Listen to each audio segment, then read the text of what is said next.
Hello বুড়ো বাচ্চারা, কি খবর সবার? আশা করি সবাই ভালো আছো। সো আজকে আমাদের ৩ নাম্বার যে এক্সাম, ক্র্যাশ কোর্সের ৩ নাম্বার যে লাইভ ক্লাস, সেটার পরে যে ৩ নাম্বার যে ফিজিক্সের এক্সামটা হলো, সেটার উপরে আমাদের আজকে লাইভ ক্লাস। সো আমাদের অলরেডি কিন্তু আমাদের ক্র্যাশ কোর্সে তোমাদের চ্যাপ্টার 2, চ্যাপ্টার 3, 4 অ্যান্ড চ্যাপ্টার 7, 8 এই ৩ টা চ্যাপ্টার ৩ টা লাইভ ক্লাসে কভার করা হইছে এবং ৩ টার উপরেই কিন্তু আমাদের এক্সাম হয়ে গেছে। সো বাকি দুটো এক্সামের সলভ ক্লাস তো আমরা আগেই দেখে ফেলছি। আর আজকে হচ্ছে ৩ নাম্বার যে এক্সামটা, সেটার সলভ ক্লাস। সো আমরা ক্লাসে চলে যাই এবং তোমাদেরকে একটা অ্যানাউন্সমেন্ট বলে দেই, সেটা হচ্ছে আমাদের যে কোর্সে যে তোমরা ওয়েবসাইট থেকে যে আমাদের কোর্সটা করতেছো, যে রেগুলার আমাদের ক্লাসগুলো ওয়েবসাইট থেকে দেখতেছো অ্যান্ড প্লাস এক্সামগুলো রেগুলার দিচ্ছ, তোমাদের জন্য কিন্তু তোমাদের মধ্যে থেকে যে যার পয়েন্ট ওয়েবসাইটে সবচেয়ে বেশি হবে, তার জন্য থাকছে কিন্তু একটা আকর্ষণীয় ল্যাপটপ। সো আমরা কিন্তু ল্যাপটপ কিনে একদম প্যাকেট করে রেখে দিয়েছি। সো দেখা যাক যে তোমাদের মধ্যে আসলে ওয়েবসাইট থেকে হাইয়েস্ট পয়েন্ট কে পায় এবং ল্যাপটপটা আসলে কে জেতে। যাই হোক, আমরা আর কথা না বাড়িয়ে আমরা আমাদের ক্লাসে চলে যাই। সো আজকের ক্লাসে আমরা জাস্ট আমাদের আ এই যে ২ চ্যাপ্টারের উপর যে এক্সামটা হলো, একটা হচ্ছে অধ্যায় ৭, যেটা হচ্ছে কি তরঙ্গ। একটা হচ্ছে অধ্যায় ৭, যেটা হচ্ছে কি তরঙ্গ। আরেকটা কি? আরেকটা হচ্ছে অধ্যায় ৮, যেটা হচ্ছে আলোর প্রতিফলন। সো এই ২ চ্যাপ্টারের উপর যে এক্সামটা হলো, সেই এক্সামের সলভ ক্লাসটাই হচ্ছে আমরা আজকে নিব। সো আমাদের ১ম যে কোয়েশ্চেনটা ছিল, সেটা হচ্ছে বাতাসের প্রবাহ দিয়ে তৈরি বাদ্যযন্ত্র কোনটি? এটা কিন্তু ক্লাসের স্লাইডের মধ্যেও ছিল। সো তখন আমরা বলছি যে বাতাসের প্রবাহ দিয়ে তৈরি বাদ্যযন্ত্র কোনটি হবে বলো এগুলোর মধ্যে? যে মেইনলি বাদ্যযন্ত্র, যেকোনো মিউজিক্যাল ইন্সট্রুমেন্ট, বাদ্যযন্ত্র মূলত হচ্ছে কয় ধরনের হয়? বাদ্যযন্ত্র মূলত হয় কয় ধরনের? কিছু হয় যেগুলা তারে, তারের মাধ্যমে সাউন্ড ক্রিয়েট হয়, তাই না? যেমন গিটারের তারে তুমি যখনই একটা কি করো? স্ট্রাম করো, তখন একটা স্টেশনারি ওয়েভ ক্রিয়েট হয়। দেন ওই সাউন্ডটা আমরা শুনতে পাই, তাই না? ওই সাউন্ডটা একটু ভিতরে ম্যাগনিফাই হয়ে যায়, একটা ফাঁকা থাকে, ওই ফাঁকার ভিতরে ঢুকে। বাতাসেরও কাহিনী আছে অবশ্যই, যেহেতু শব্দ, বাতাসের কাহিনী তো থাকবেই। বাট মেইনলি ওটার ইন্সট্রুমেন্টটাকে আমরা বলি ওয়্যার্ড ইন্সট্রুমেন্ট, বা তারের সাহায্যে মেইনলি সাউন্ডটা প্রডিউস করা হয়। তাহলে বাদ্যযন্ত্র হচ্ছে তারের হতে পারে, অথবা আর কিসের হতে পারে? জাস্ট মেইনলি বাতাসের বেসিসে হতে পারে। সো তারের বেসিসে যে বাদ্যযন্ত্রগুলো, সেগুলোকে আমরা কি বলতে পারি তারের বেসিসে? সেগুলোর মধ্যে কি আছে? একটা আছে তোমার গিটার, তাই না? একটা হচ্ছে গিটার। আর কি হতে পারে? গিটার, ইউকেলেলে, বেহালা, এগুলো আরকি। এগুলো হচ্ছে তারের সাহায্যে সাউন্ড প্রডিউস করে। আর বাতাসের সাহায্যে সাউন্ড প্রডিউস করে, এর মধ্যে কি আছে? বাতাসের সাহায্যে সাউন্ড প্রডিউস করে, এর মধ্যে আমরা কি বলতে পারি? এর মধ্যে একটা হচ্ছে বাঁশি, তাই না? সবচেয়ে আমরা যদি জনপ্রিয় বাতাসের সাহায্যে যে মিউজিক্যাল ইন্সট্রুমেন্ট গুলা কাজ করে, সেটা হচ্ছে কি বাঁশি। বাঁশি ছাড়াও আমরা হারমোনিয়ামকেও কিন্তু বলতে পারি কি? হারমোনিয়ামকেও কিন্তু বলতে পারি যে এখানেও বাতাসের একটা কাজ আছে। যদিও এতে বাতাস ছাড়াও অন্য জিনিসপত্রের কাহিনী আছে, তাই না? কিবোর্ড গুলা তো প্রেস করতে হয়। বাট যখনই কেউ হারমোনিয়াম বাজায়, তুমি কিন্তু দেখো যে এখানে একটা ধরে ও কি করতে থাকে? প্রেস করতে থাকে। সো প্রেস যখনই করে, ওটার ভিতরে কিন্তু বাতাস কি হয়? বাতাস কম্প্রেস হয়, আবার একটু আ এক্সপ্যান্ড হয়। সো ওখানে কি আছে? একটা বাতাসের প্রবাহ আছে।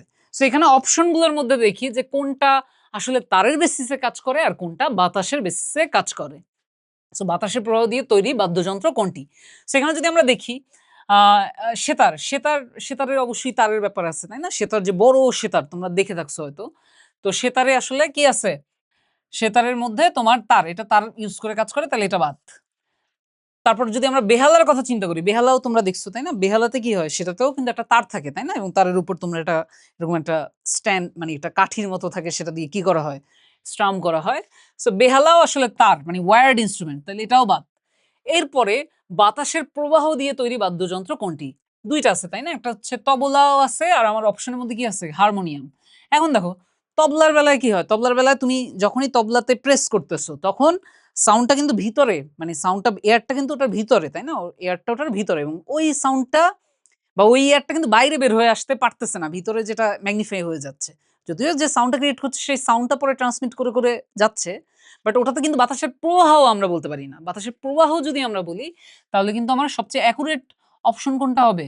হারমোনিয়াম। কারণ হারমোনিয়ামে কি হয়? হারমোনিয়াম, আমরা যদি একটা হারমোনিয়াম আঁকি, এটা মনে করো আমরা একটা হারমোনিয়াম আঁকলাম। তাহলে এই হচ্ছে হারমোনিয়ামের, মনে করো এদিকে হচ্ছে কিবোর্ড গুলো, তাই না? হারমোনিয়ামের কি? এদিকে হচ্ছে কিবোর্ড গুলো। এই কিবোর্ড, আর এখানেও যে একটা জায়গা থাকে এরকম, তাই না? আমরা এঁকে দেখায় দিচ্ছি। আর এই অংশটায় কি থাকে? এই অংশটা এরকম কিন্তু থাকে, তাই না? এই অংশটা এরকমই থাকে, এবং তখন এখানে কি করতে হয়? এভাবে প্রেস করতে হয়। তো এখানে একটা বাতাসের প্রবাহের কাহিনী আছে। তাহলে এখানে বাতাসটা কি করতেছে? বাতাসটা আ সংকুচিত হচ্ছে, প্রসারিত হচ্ছে, কিছু বাতাস ঢুকতেছে বের হচ্ছে, সো এখানে একটা বাতাসের প্রবাহের বিষয় আছে। সো বাতাসের প্রবাহ দিয়ে তৈরি বাদ্যযন্ত্র কোনটি? তাহলে সেটা কি হবে, অ্যান্সার কি হবে? সে অ্যান্সার হবে হারমোনিয়াম।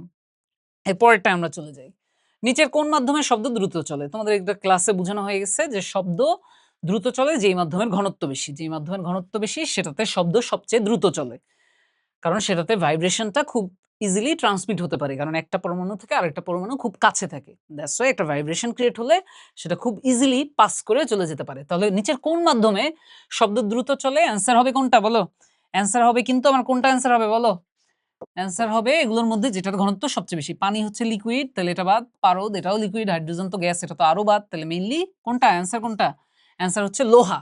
নিচের কোন মাধ্যমে শব্দ দ্রুত চলে সেটার অ্যান্সার কি হবে? অ্যান্সার হবে লোহা বা কঠিন মাধ্যমে, তাই না? এর মধ্যে সবচেয়ে কঠিন হচ্ছে লোহা। সো লোহা এই মাধ্যমে শব্দ সবচেয়ে কি দ্রুত চলবে। প্রধান অক্ষ ফোকাসতলের সাথে কত কোণ উৎপন্ন করে? প্রধান অক্ষ ফোকাসতলের সাথে কত কোণ উৎপন্ন করে? সো আমরা যদি যেকোনো একটা আয়না যদি চিন্তা করি, তাই না? মনে করো আমার একটা অবতল আয়না। এটা একটা মনে করো অবতল আয়না। এটা হচ্ছে আমার একটা অবতল আয়না। সো এটা যদি অবতল আয়না হয়, এটার মনে করো এদিকে প্রধান অক্ষ, এদিকে কি? এটাকে আমরা কি বলবো? এটাকে আমরা বলতে পারি প্রধান অক্ষ। এটাকে আমরা বলতে পারি প্রধান, এটাকে আমরা বলতে পারি প্রধান অক্ষ। আর এই যে ফোকাসটা কোথায় হবে? ফোকাসটা মনে করো এখানে কোথাও। এখানে কোথাও হচ্ছে ওর ফোকাস বিন্দু। সো এখানে যদি ওর কোথাও ফোকাস বিন্দু হয়, তাহলে এইটাই কিন্তু ওর কি? এটাই কিন্তু ওর কি? ফোকাস তল। তাহলে দেখো প্রধান অক্ষ আর ফোকাস তল ২ টা কিন্তু একই লাইন বরাবর। ২ টা কিন্তু একই লাইন বরাবর। তাহলে প্রধান অক্ষ ফোকাস তলের সাথে কত কোণ উৎপন্ন করে? অ্যান্সার হবে কোনটা? অ্যান্সার হবে 0 ডিগ্রি। কারণ কত কোণ উৎপন্ন করতেছে? ২ টা যেহেতু একই লাইনে আছে তাহলে একটার সাথে আরেকটা কোণ করতেছে কত? 0 ডিগ্রি। তাহলে এটার অ্যান্সার হচ্ছে 0 ডিগ্রি। তারপর শব্দের তীব্রতার একক হলো কত? এটাও কিন্তু ক্লাসে আমাদের ছিল। সো এটা কিন্তু ট্রিকি কোয়েশ্চেন, তাই না? শব্দের তীব্রতার একক কি? সো শব্দের তীব্রতাকে যেভাবে আমরা ডিফাইন করি যে কোনো একটা নির্দিষ্ট এরিয়ার ভিতর দিয়ে পার ইউনিট টাইমে প্রতি সেকেন্ডে যে পরিমাণ শব্দ শক্তি প্রবাহিত হয় সেটাই হচ্ছে ওই শব্দের তীব্রতা। তুমি যদি এটাকে ম্যাথমেটিক্যালি চিন্তা করো, বইয়ে কিন্তু এরকম একটা সূত্র দেওয়া আছে যে সূত্রটা কি? I equals to P by A। সূত্রটা কি? I equals to P by A। তাহলে আর ডেফিনিশনটা আমরা কি বললাম? যে কোনো একটা একক ক্ষেত্রফলের মধ্য দিয়ে প্রতি সেকেন্ডে, একক ক্ষেত্রফল মানে মনে করো এটার ক্ষেত্রফলটা হচ্ছে 1 মিটার স্কয়ার। প্রতি সেকেন্ডে মানে 1 সেকেন্ডে এটার ভিতর দিয়ে যে পরিমাণ সাউন্ড এনার্জি ট্রাভেল করে যত জুল, সেটাই হচ্ছে ওই শব্দের তীব্রতা। আর ম্যাথমেটিক্যালি আমি এটাকে কি বলতে পারি? I equals to P by A। So তোমাদের বইয়ে তোমরা হয়তো এটার যে তীব্রতার এককটা যেটা দেখছো I equals to P by A, এই ফর্মুলার পরে বইয়ে বলা আছে। তাহলে তীব্রতার এককটা কি? তাহলে শব্দের তীব্রতার এককটা কি? তীব্রতার একক হচ্ছে আমার কত? সেটা হচ্ছে পি এর ইউনিটটা কি? আমার পাওয়ার বা ক্ষমতার ইউনিটটা কি? সেটা হচ্ছে ওয়াট। আর আমার যে এরিয়া বা ক্ষেত্রফল সেটার ইউনিটটা কি? সেটার ইউনিটটা হচ্ছে মিটার স্কয়ার। তাহলে তীব্রতার একক কি হবে? Watt per metre square. But অপশনে কি ওয়াট পার মিটার স্কয়ার আছে? অপশনে কিন্তু ওয়াট পার মিটার স্কয়ার নাই। তখন আমাকে চিন্তা করতে হবে I equals to P by A। আমার ফর্মুলা আমরা কি জানি? আমরা ফর্মুলা জানি I equals to P by A। এটা আমরা ফর্মুলা জানি। তাহলে I ইকুয়ালস টু যদি P বাই A হয়, P টা কি? P টা হচ্ছে ক্ষমতা ইন্ডিকেট করে। আবার ক্ষমতাকে আমরা কি হিসেবে চিন্তা করতে পারি? W by T। তাহলে W বাই T A। তাহলে এখন দেখো W বাই T মানে কি? এটাকে আমরা বা এই যে P এর যে ইউনিট যেটা বললাম, যেটা ইউনিট আমি বললাম ওয়াট। তো আমরা এটা জানি কিনা যে 1 ওয়াট আবার কি চিন্তা করা যায়? 1 ওয়াট হচ্ছে equals to 1 joule per second. 1 watt equals to 1 joule per second. So 1 watt যদি 1 জুল পার সেকেন্ড হয়, বা এখানে এই ফর্মুলা থেকে দেখলেও P equals to W by T, W এর ইউনিট হচ্ছে জুল, T এর ইউনিট হচ্ছে সেকেন্ড। তাহলে আমরা এখান থেকে চিন্তা করলে এটা কত আসবে? Joule per second. তাহলে কিন্তু আমাদের ইউনিটটা কি চলে আসে বলো? ইউনিটটা আসে আমরা ওয়াটের জায়গায় চিন্তা করতে পারি জুল পার সেকেন্ড। কি চিন্তা করতে পারি? Joule per second. আর নিচে এ আছে, এ মানে কি? Metre square.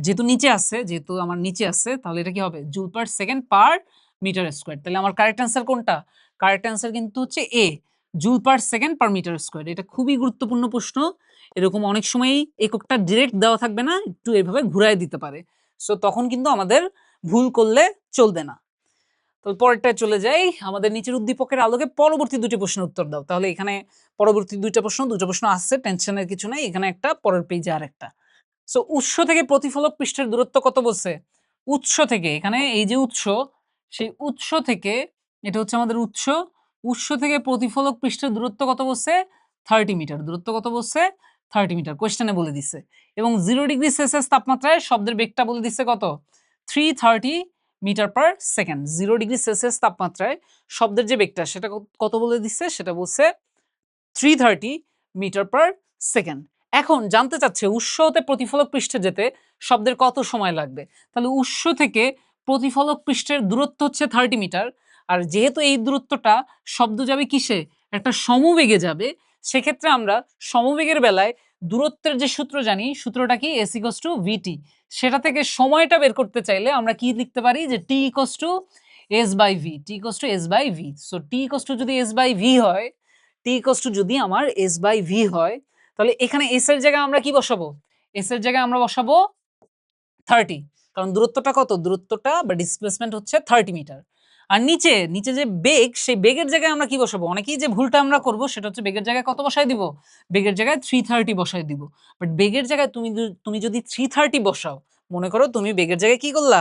তুমি বেগের জায়গায় মনে করো 330 বসালা, 330 বসায় তারপর চিন্তা করলো ওকে কাটাকাটি, কাটাকাটি কত হয় এটা? এখানে 11, তাই না? তাহলে 1/11, তো 1/11 তাহলে সেটা আসে কত? 0.0909 এরকম আজীবন চলতে থাকবে। তাহলে অ্যান্সার কিন্তু তুমি এটা দাগায় দিবা, কিন্তু অ্যান্সার কিন্তু এটা ঠিক নাই। কেন ঠিক নাই? বিকজ কি বলো? ওই দিন কিন্তু বায়ুর তাপমাত্রা 0 ডিগ্রি সেলসিয়াস না, ওই দিন বায়ুর তাপমাত্রা কত? বায়ুর তাপমাত্রা হচ্ছে 20 ডিগ্রি সেলসিয়াস। ওই দিন বায়ুর তাপমাত্রা 20 ডিগ্রি সেলসিয়াস। সো এখানে কিন্তু 50% স্টুডেন্ট 50% স্টুডেন্ট কিন্তু এটা খেয়ালই করবে না যে ওই দিন বায়ুর তাপমাত্রা 20 ডিগ্রি সেলসিয়াস দেওয়া আছে। ওরা কিন্তু এটা ইউজ করে ফেলবে এবং সবার কি হবে? ভুল হবে। যেহেতু দেখবে যে অপশনের মধ্যে ওই যেটা আসে ওটাও আছে। সো দাগায় ফেলবে। দাগায় ফেলে পরে খেয়াল করলেও কিন্তু তখন কান্নাকাটি করা ছাড়া আর কোনো উপায় নাই। সো আমাদের প্রশ্ন কিন্তু ভালোমতো নোটিস করতে হবে। প্রশ্নে কি ইনফরমেশন দেওয়া আছে এটার দিকে আমাদেরকে কড়া নজরদারি রাখতে হবে পরীক্ষার হলে। কারণ পরীক্ষার হলে কিন্তু জিনিসগুলো এমনিই অনেক স্ট্রেসফুল। সো তখন যদি তুমি খেয়াল না করো তাহলে কিন্তু বিশাল লোকসান হয়ে যাবে তোমার জন্য। যাই হোক, তাহলে এখানে আমরা এই কাজ করতে পারবো না। তাহলে আমরা t এর জায়গায় t equals to s by v, t equals to s by v এবং s এর জায়গায় আমরা বসাবো 30, কারণ যেহেতু উৎস থেকে প্রতিফলক পৃষ্ঠের দূরত্ব হচ্ছে 30 মিটার, তাহলে s এর জায়গায় 30 বসালাম। এখন v এর জায়গায় আমরা কত বসাবো? সেটা হচ্ছে আমরা v এর জায়গায় কত বসাবো? ওই দিন তাপমাত্রা হচ্ছে 20 ডিগ্রি সেলসিয়াস। তাহলে 20 ডিগ্রি সেলসিয়াস তাপমাত্রায় শব্দের বেগটা আমাদের কি লাগবে? 20 ডিগ্রি সেলসিয়াস তাপমাত্রায় কি লাগবে বলো? 20 ডিগ্রি সেলসিয়াস তাপমাত্রায় শব্দের বেগটা কত আমাকে সেটা আগে বের করে নিতে হবে। তাহলে 20 ডিগ্রি সেলসিয়াস তাপমাত্রায় শব্দের বেগ ইকুয়ালস টু হোয়াট? ওইটা আমার কাজে লাগবে।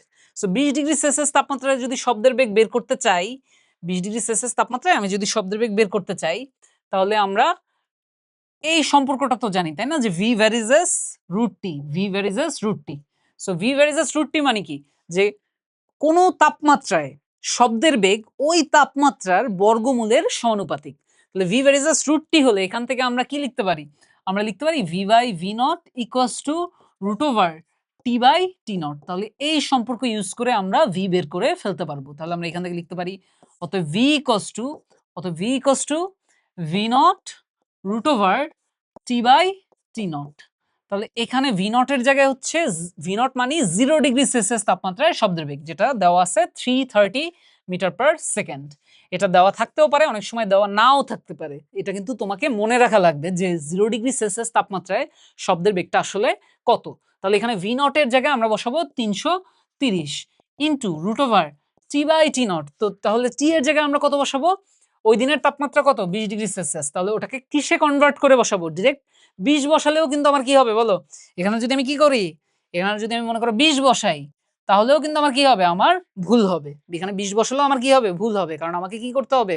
এসআই ইউনিটে কনভার্ট করে বসাতে হবে। কারণ আমার এই যে জিনিসটা, এটা কিসে আছে? এসআই ইউনিটে আছে, তাই না? আমার যে বেগটা 0 ডিগ্রি সেলসিয়াস তাপমাত্রায় যে বেগ সেটা আছে এসআই ইউনিটে। এটাও আমি চাই মিটার পার সেকেন্ড বা এসআই ইউনিটে। তাহলে এগুলাও কিসে বসাতে হবে? এসআই ইউনিটে বসাতে হবে। এসআই ইউনিটে বসানো মানেই তাপমাত্রার এসআই ইউনিট হচ্ছে কেলভিন। তাহলে আমাকে কেলভিনে কনভার্ট করে নিতে হবে। সো আমি যদি কেলভিনে কনভার্ট করে নিতে চাই, তাহলে টি এর জায়গায় কি বসাবো? যেহেতু আমার তাপমাত্রা 20 ডিগ্রি সেলসিয়াস, ওটা কেলভিনে নিলে 273 যোগ 20, 273 যোগ 20। আর নিচে টি নটের জায়গায় আমি কি বসাবো? টি নট মানে 0 ডিগ্রি সেলসিয়াস তাপমাত্রা বা 273 কেলভিন। তাহলে এখানে বসাবো 273। এরপর হিসাব নিকাশ করে কি আসে আমরা একটু দেখি যে ভি এর ভ্যালুটা কি আসে। 330 ইনটু হচ্ছে তোমার রুট ওভার 273 আর 20 কত? 283, 293। তাহলে 293 ডিভাইডেড বাই 273। তাহলে এটা আসে 341.87। 341.87 মিটার পার সেকেন্ড। তাহলে ওই দিন 20 ডিগ্রি সেলসিয়াস তাপমাত্রায় ওই দিন 20 ডিগ্রি সেলসিয়াস তাপমাত্রায় শব্দের যে বেগটা সেটা হচ্ছে 341.87। সেটা আমরা কত পাইলাম? 341.87 মিটার পার সেকেন্ড। এই ইনফরমেশনটা যখনই আমি পেয়ে যাচ্ছি, এই ইনফরমেশনটা যখনই আমি বের করে ফেলতে পারতেছি, তখন কিন্তু আমার ওই দিন উৎস হতে প্রতিফলক পৃষ্ঠে যেতে শব্দের কত সময় লাগবে সেটা বের করা কিন্তু আমার জন্য আর কোনো ব্যাপার না। কেন ব্যাপার না? এখন আমি কি করব? আমি অলরেডি জানি যে এই পুরোটা যাবে শব্দ কি? সমবেগে যাবে। পুরোটা যাবে কি? সমবেগে। সেক্ষেত্রে সমবেগের বেলায় কোনো জিনিস যদি সমবেগে যায়, সূত্র হচ্ছে s = vt। তাহলে s = vt হলে t = কি? s/v। s এর জায়গায় বসবে উৎস থেকে প্রতিফলক পৃষ্ঠের যে দূরত্ব যেটা হচ্ছে 30, সেই 30 বসাবো। আর v এর জায়গায় কত বসাবো? ওই দিন বাতাসের শব্দের বেগ কত? 341.87। তাহলে এখানে বসাই দিব 341.87। তাহলে আমরা ফাইনালি রেজাল্টটা যেটা পাবো সেটা হচ্ছে রেজাল্ট যেটা পাবো সেটা হচ্ছে 0.08 0.08 0.08 তারপর কত? 775। সো এটাকে চাইলে আমি অ্যাপ্রক্সিমেট করে কি লিখতে পারি? 0.087 এর পরে আবার যেহেতু 7, সো আমরা এটাকে লিখতে পারি 8। তো 0.088 সেকেন্ড। তাহলে আমার কারেক্ট অ্যান্সার হবে কোনটা? কারেক্ট অ্যান্সার হবে সি। কারেক্ট অ্যান্সার হবে সি, 0.088 সেকেন্ড। তাহলে এটা হচ্ছে আমার কারেক্ট অ্যান্সার। বুঝছি?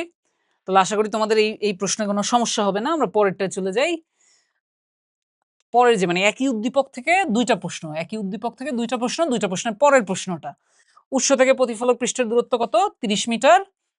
0 ডিগ্রি সেলসিয়াস তাপমাত্রায় শব্দের বেগ দেওয়া আছে 330 মিটার পার সেকেন্ড। ওই দিন বায়ুর তাপমাত্রা 20 ডিগ্রি সেলসিয়াস এবং ওই দিনে বাতাসের শব্দের বেগটা 20 ডিগ্রি সেলসিয়াস তাপমাত্রায় বাতাসের শব্দের বেগ যেটা আমরা অলরেডি বের করে ফেলছি সেটাও আমরা একটু লিখে রাখি। 20 ডিগ্রি সেলসিয়াস তাপমাত্রায় 20 ডিগ্রি সেলসিয়াস তাপমাত্রায় বাতাসে শব্দের বেগ মাত্র কত বের করলাম? বাতাসের শব্দের বেগ হচ্ছে v = 341.87 341.87 metre per second. So এটা যদি হয় তাহলে আমরা এখন দেখি কোয়েশ্চেনটা কি। কোয়েশ্চেনটা আমাদের বলতেছে চিত্রের আলোকে শব্দের প্রতিধ্বনি সি বিন্দু থেকে শোনা যাবে না। দেখা যাক যে সি বিন্দু থেকে শোনা যাবে কি যাবে না। সো সি বিন্দুটা আমাদের যে সি বিন্দু সেটা কিন্তু আমাদের প্রতিফলক পৃষ্ঠ থেকে কত দূরে আছে? 16.5 মিটার দূরে আছে। কতটুকু দূরে আছে? 16.5 মিটার দূরে আছে। সো আমরা এখন যেটা করতে পারি, কারণ দেখো এখান থেকে সাউন্ডটা ক্রিয়েট হলো কিন্তু এখান থেকে, তারপর সাউন্ডটা ট্রাভেল করে করে যাচ্ছে, এই যে যাচ্ছে যাচ্ছে যাচ্ছে সি বিন্দুতে ওকে ক্রস করে যাওয়ার সময় ও একবার সাউন্ডটাকে শুনবে, প্রথম যেটা শুনতেছে। তাহলে ওটা তো প্রথমবার যেটা শুনতেছে ওটা তো প্রতিধ্বনি না, জানতে চাচ্ছে কিন্তু প্রতিধ্বনির ব্যাপারে। তাহলে প্রতিধ্বনিটা আবার সে কখন শুনবে? ওর কাছে প্রথম সাউন্ডটা আসলো, পরে ওই সাউন্ডটা আবার যে সামনে গিয়ে প্রতিফলক পৃষ্ঠে বাড়ি খেয়ে আবার কি প্রতিফলিত হয়ে ওর কাছে আবার আসলে তখন ও কি শুনবে? তখন ও প্রতিধ্বনি শুনবে। তো এই যে প্রতিধ্বনি শুনবে, এই ক্ষেত্রে প্রথম যে শব্দটা শুনছে আর পরে যে প্রতিধ্বনি শুনবে তার মাঝখানে টাইমের যে ডিফারেন্স সেটা কত হতে হবে? 0.1 সেকেন্ড। কারণ আমাদের শব্দানুভূতির স্থায়িত্বকাল, আমাদের হিউম্যান ব্রেইন বা মানুষের যে ব্রেইন বা মগজ সেটার শব্দানুভূতির যে স্থায়িত্বকাল সেটা কত? সেটা হচ্ছে 0.1 সেকেন্ড। সো ওটা যেহেতু 0.1 সেকেন্ড, তাহলে আমরা চাইলে ক্যালকুলেট করে বের করে ফেলতে পারি ওই দিনের যে বাতাসের শব্দের বেগ তার জন্য ওই দিন প্রতিধ্বনি শোনার জন্য ন্যূনতম দূরত্বটা আসলে কত হবে। তাহলে ওই দিনের ন্যূনতম দূরত্ব বের করার জন্য আমরা কোন ফর্মুলা ইউজ করি? কারণ প্রতিধ্বনির বেলায় দেখো একবার শব্দটা যাচ্ছে আবার ব্যাক করতেছে, তাহলে আমরা কি লিখবো? 2D। 2D কেন? একবার যাচ্ছে আবার ব্যাক করে আসছে। তাহলে 2D = কি হবে? VT। 2D = VT। তাহলে এখান থেকে আমরা কি লিখতে পারি? D = VT/2।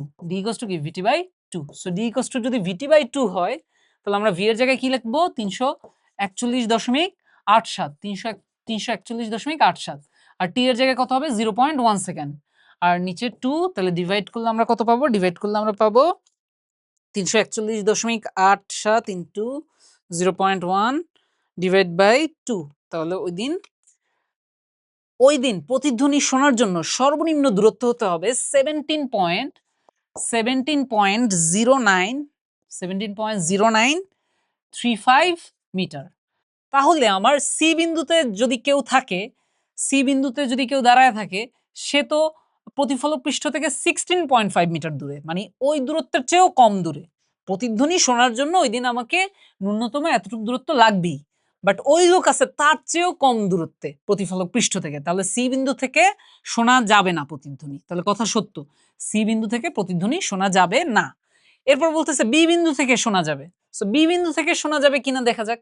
সো বি বিন্দুতে যদি কেউ দাঁড়ায় থাকে, সে কিন্তু কতটুকু দূরে আছে প্রতিফলক পৃষ্ঠ থেকে, কারণ এর এতটুকু হচ্ছে 16.5, আবার এতটুকু হচ্ছে 0.5। যদিও ছবি দেখে মনে হচ্ছে প্রত্যেকটা ডিস্টেন্স সেম, বাট যেহেতু বলে দিচ্ছে মার্ক করে যে কোন ডিস্টেন্সটা আসলে কতটুকু ডিস্টেন্স, সো আমাদের ছবি দেখা কিছু বোঝার নাই, আমাদের এই ডেটাগুলো দেখতে হবে।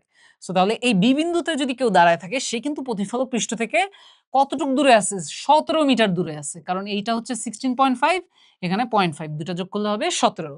সো যদি 17 মিটার দূরে থাকে, সেই 17 তো এটার চেয়ে কম, তাই না? এই যে ভ্যালুটা এটার চেয়ে কি কম না?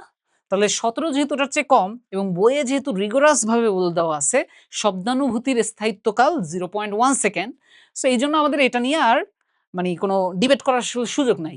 যদিও বাস্তবে প্রতিটা মানুষের শব্দানুভূতির স্থায়িত্বকাল একই রকম হবে না, কারোর জন্য 0.1 হবে, কারোর জন্য 0.0999 হবে, কারোর জন্য 0.111 হবে। সো এরকম একটু এদিক সেদিক হবে, কারণ সব মানুষের জন্য এক্স্যাক্টলি যে সেম হয় তা না। বাট যেহেতু তোমাদের বইয়ে শব্দানুভূতির স্থায়িত্বকাল 0.1 সেকেন্ড মেনশন করা আছে, সো ম্যাথ করার জন্য আমরা ওইটাকেই স্ট্যান্ডার্ড হিসেবে ধরে নিব। সো যেহেতু বি বিন্দুতে যে লোকটা আছে সেও ন্যূনতম দূরত্বের চেয়ে কম দূরত্বে আছে, সেক্ষেত্রে বি বিন্দু থেকেও আসলে প্রতিধ্বনি শোনা যাবে না। তাহলে এখানে যেহেতু বলছে বি বিন্দু থেকে শোনা যাবে, তাহলে এটা ট্রু না, এটা কি ফলস, এটা মিথ্যা কথা, এটা কথাটা ঠিক নাই। এ বিন্দুতে শুনতে 0.11 সেকেন্ড সময় লাগে, এটা দেখা যাক। এখন আমরা এটা টেস্ট করে দেখব, চেক করে দেখব। এ বিন্দুতে শুনতে 0.117 সেকেন্ড সময় লাগে। এখন দেখো এই বিন্দুটা প্রতিফলক পৃষ্ঠ থেকে কত দূরে আছে? এই বিন্দুটা প্রতিফলক পৃষ্ঠ থেকে 16.5 আর 0.5 17, আর 3 কত 20। তাহলে এ বিন্দুটা প্রতিফলক পৃষ্ঠ থেকে 20 মিটার দূরে আছে। আমাদের যে এ বিন্দু সেটা প্রতিফলক পৃষ্ঠ থেকে 20 মিটার দূরে আছে। তাহলে 20 মিটার দূরে যেহেতু আছে, সর্বনিম্ন দূরত্বের চেয়ে বেশি দূরত্বে যেহেতু আছে, তার মানে এই বিন্দুতে থাকা কোনো ব্যক্তি অবশ্যই কি প্রতিধ্বনি শুনতে পাবে। কিন্তু কোয়েশ্চেনটা হচ্ছে কি, কোয়েশ্চেনটা হচ্ছে এ বিন্দুতে শুনতে সময় লাগে এটা। এখন দেখা যাক যে সময়টা আমরা আসলে ক্যালকুলেট করে বের করতে পারি কিনা। সো সেটা কিন্তু আমরা বের করতে পারবো, কারণ আমরা ফর্মুলা কি জানি? ফর্মুলা জানি 2d = vt। তাহলে 2d = যদি vt হয়, তাহলে tটা = কি হবে? tটা হবে 2d/v। tটা হবে কি 2d/v।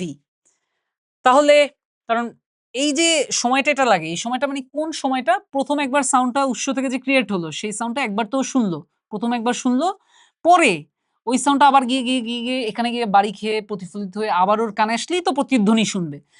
এই যে এর মধ্যে ওর প্রতিধ্বনি শোনার জন্য এই থেকে এই পর্যন্ত শব্দটা ট্রাভেল করলো, একই ডিস্টেন্স দুইবার গেল। এই জন্য আমরা এখানে ফর্মুলা কি ইউজ করি? 2d = কি হবে? vt। ভিটা হচ্ছে ওই দিনের জন্য যে বাতাসের শব্দের বেগ, যেটা আমরা বের করছি 341.87 মিটার পার সেকেন্ড, যেটা আমরা অলরেডি বের করে ফেলছি। সো এখন এই ইনফরমেশনগুলো যদি আমি বসায় দিই, তাহলে কিন্তু আমি পেয়ে যাব যে আসলে ওর শব্দ শুনতে কত সময় লাগবে, মানে প্রতিধ্বনি শুনতে, এই বিন্দুতে প্রতিধ্বনি শুনতে কত সময় লাগবে। তাহলে t = 2d/v। 2 * d এর জায়গায় কি বসাবো? d টা কত ছিল? এই ডিসটেন্সটা কত ছিল? 20। ডিসটেন্সটা ছিল 20। 2 * 20 / v। v কত? 341.87। 341.87। তাহলে এটা যদি আমরা ক্যালকুলেট করি, 2 * 20 40 বাই হচ্ছে কত? 341.87।